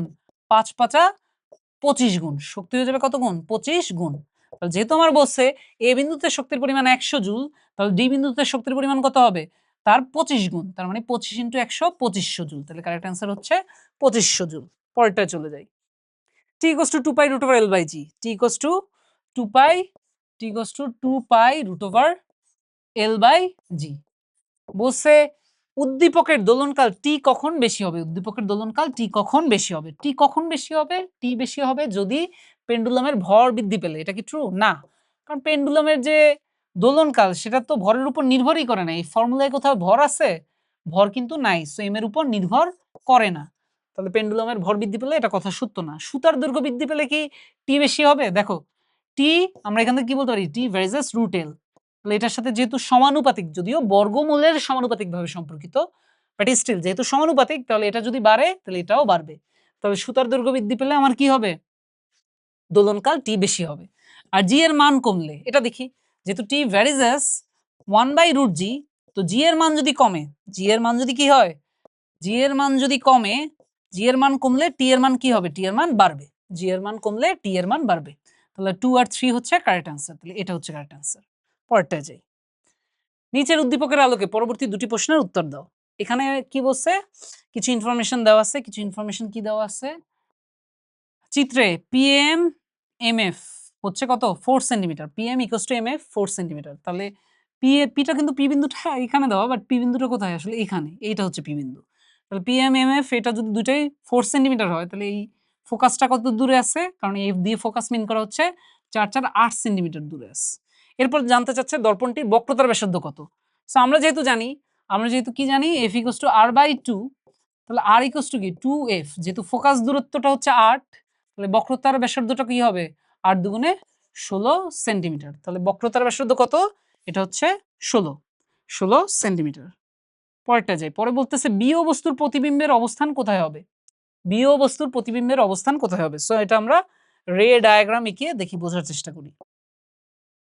সো বিও বস্তুর যদি প্রতিবিম্বের অবস্থান কোথায় হবে জানতে চাই। একটা গেল প্রধান অক্ষের সমান্তরাল, একটা গেল কি? প্রধান অক্ষের সমান্তরাল। যেটা যেটা ইসের পর কোন দিক দিয়ে যাবে? রিফ্লেকশনের পর কোন দিকে যাবে? এখানে এসে রিফ্লেক্ট হবে না? এই যে ধাক্কা খেলো আয়নায়, তারপর কোন দিকে দিয়ে যাবে? ফোকাস দিয়ে যাবে। কোন দিক দিয়ে যাবে? ফোকাস দিয়ে যাবে। আরেকটা গেল কোন দিক দিয়ে? আরেকটা গেল ফোকাস দিয়ে গেল। আরেকটা গেল ফোকাস দিয়ে গেল, এই যে ফোকাস দিয়ে গেল। দেন এটা এখানে ধাক্কা খেয়ে কই যাবে? প্রধান অক্ষের সমান্তরাল দিকে যাবে। প্রধান অক্ষের সমান্তরাল দিকে যাবে। সো প্রধান অক্ষের সমান্তরাল আমি দেখি একটু আঁকতে পারি কিনা? এই যে প্রধান অক্ষের সমান্তরাল, মনে করো এইটা। আশা করি সমান্তরাল আছে। তাহলে এরপর আমি যদি, তাহলে বিম্বটা কোথায় যদি বোঝার চেষ্টা করি, বিম্বটা তাহলে কোথায়? বিম্বটা হচ্ছে তাহলে কোথায়? বিম্বটা হচ্ছে এখানে। এই ছবিটা ভালো হলো না। বিম্বটা হচ্ছে কোথায়? বিম্বটা এখানে। তো এই হচ্ছে আমার বিম্ব। তাহলে বস্তু হচ্ছে এখানে আর বিম্ব হচ্ছে কি ওখানে। তাহলে কি বলতেছে বিও বস্তুর প্রতিবিম্বের অবস্থান কোথায় হবে? তাহলে দেখো প্রতিবিম্বের অবস্থান কোথায়? যেহেতু এটা হচ্ছে কি? এটা হচ্ছে বক্রতার কেন্দ্র। এটা হচ্ছে কি? বক্রতার এটা হচ্ছে কি? বক্রতার কেন্দ্র। এটা হচ্ছে বক্রতার কেন্দ্র। আর অসীম মানি কোথায়? অসীম মানি তো একদম অসীমে, তাই না? অসীম মানি কি? অসীমে। অসীম মানি তো একদম অনেক দূরে। তাহলে এটা কি? বক্রতার কেন্দ্র আর অসীমের মাঝখানে আছে। আমার বস্তুটা কি? বক্রতার কেন্দ্র এবং অসীমের মাঝে আছে। তাহলে কারেক্ট অ্যান্সার কি হবে? বক্রতার কেন্দ্র ও অসীমের মাঝে।